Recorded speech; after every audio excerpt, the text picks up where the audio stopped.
we could have been better off if China had been more forthcoming. The vice president is not alone in his skepticism of the Chinese government's reported number of coronavirus cases. We are now realizing that they were openly lying about data.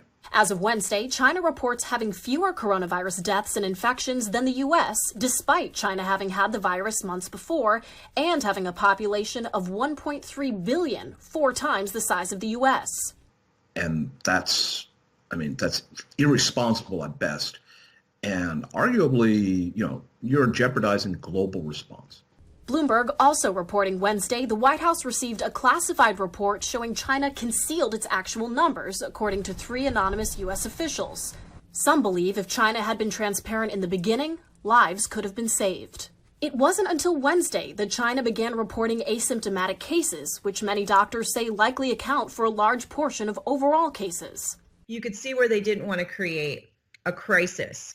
They wanted to show leadership. They wanted people to remain calm. Teresa Payton, the author of Manipulated, Inside the Cyber War to Hijack Elections and Distort the Truth, has been tracking China's misinformation campaigns for years and believes the Communist Party wants to protect the country's status as one of the world's top economies.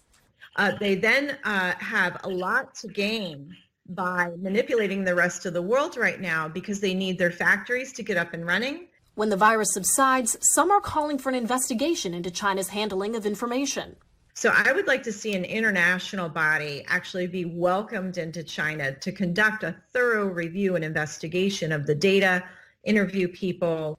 Others say this will ultimately damage China's credibility, and if a pandemic originates there again, world leaders should be quicker to take matters into their own hands. In Washington, I'm Atra El-Nashar.